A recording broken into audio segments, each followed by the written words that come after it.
Is it faster to ride a bike down a hill with a chain or without a chain? Well, Aaron Gwin proved in 2015 at Leogang that actually can be quicker if you're Aaron Gwin. We even did a video back 4 years ago where we tried it out on a downhill track in the south of Spain, where we did a time with a chain and a time without. So it's time to try it again 4 years later. I'm going to ride my Poly Stamina 180 and put a time in with a chain, take my chain off and try and repeat it, try and better it if I can.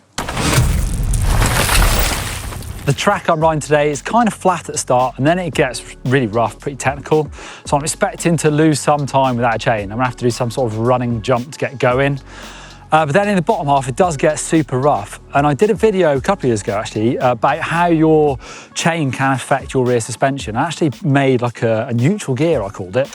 I put a spacer in my cassette so the chain can move freely around that. And the rear end of that bike felt much better actually when I was in that gear. So basically the chain's not stopping it from moving. So in the second half of this track, I could find that my rear suspension works enough better to actually make me faster. So what we'll do, I'll put 2 runs in 2 times and we'll compare the videos to see if and where I'm faster on different setups. There are many skills you need to be a fast downhill racer, but line choice and finding every bit of speed from the track by pumping or hitting every transition are definitely high on that list. So without a chain, it might even focus your mind just a bit better at finding those bits of the track where you can make a bit more speed. Hopefully, because if you get it wrong, you're never gonna be able to pedal back up to speed. Also, the very first World Cup downhill I ever did, or tried to do, I snapped my chain in the gate in qualifying. And actually, I was going pretty well. I was really focusing until I had a massive crash, exploded and didn't qualify. So hopefully it goes better today.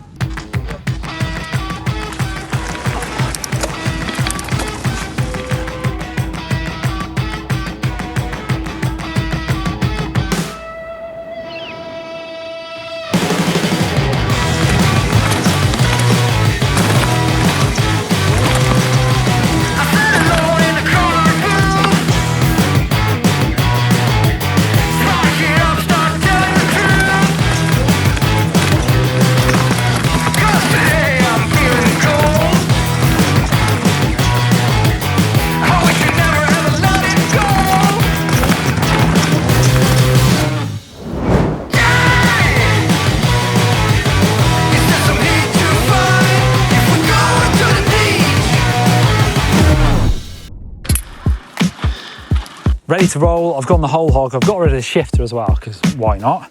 I just need to remember not to try and crank it, and if I slip the pedal, I'm in trouble. And I'm gonna have to improvise a bit on this start.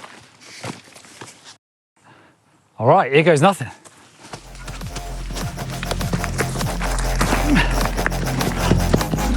Oh my God, it's so frustrating.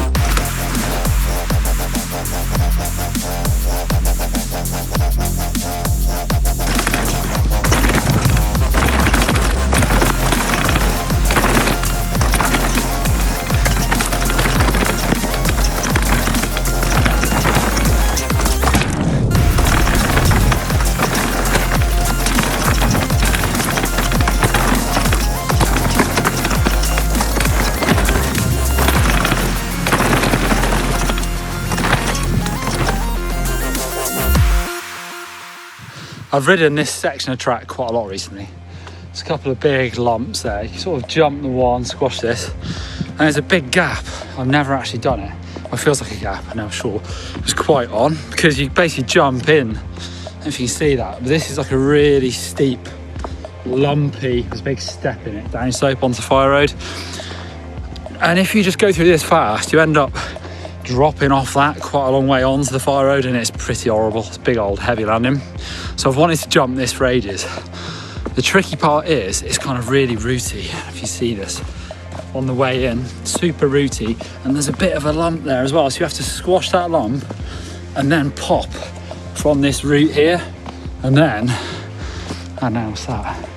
Probably 15 feet. If you case it and get pitched over the bars, it's probably 15 foot down to the fire road. So this one's been scaring me for a while, but I think it's time to do it. Oh, you did it! Stoked. Yeah, felt good. Pretty scary to be fair. Well, I did it twice. First time it did come up a little bit short. It wasn't too bad. And a little bit offline, actually scary, because if you go offline to the right, there's like another off-cambery step. Second time, got it, good. Don't feel that excited about doing it again though. I think I might leave it at that, but done it. Anyway, let's actually compare the runs from my POV to see the differences. In the blue corner, Neil with a chain looking very smug. And in the red corner, a slightly worried but still somewhat smug looking Neil without a chain. 3, 2, 1. Look at the power going down on the left, the wattage of at least a hairdryer there. Well, a slow and clumsy start for Chainless Neil. He must be regretting taking off his chain, and straight away he's lost about 2 seconds before the track starts to tip down the hill a bit steeper. And the gap is steady now at the fire road crossing, still 2 seconds. On the left, Neil goes offline, losing valuable time there. Every 1/10 of a second matters in gravity racing. Now the track is steep, rough and technical with no chance to pedal, so can Chainless Neil make any time back up? But the gap has grown to 3 seconds now, surely too much for a Chainless Neil, as talented as he is, to catch back up. And a mistake now from Chainless Neil, off balance and too much brake in the tight corner. No exit speed is going to kill his momentum. All the pumping in the world isn't going to help as the track starts to flatten out at the bottom of the hill, so it's a couple of victory jumps left for Neil with a chain, as the final margin of victory is just over 5 seconds, a lifetime on just a 1-minute downhill track. A decent effort by the underdog, but not enough to beat a rider with a fully functioning bike. Almost a surprise, but not. That was another great day on the trails, lots of fun. I'm very tired now. Don't forget to follow us on Instagram. You can check out some of our POVs there, probably one from one of those runs as well. Thanks for your support, it's been really good. Thanks for watching. The ways you can support our channel is by heading over to our GMBN store and getting some merch, but even just giving us a big thumbs up on this YouTube video really helps the channel get suggested to other users. So thank you very much.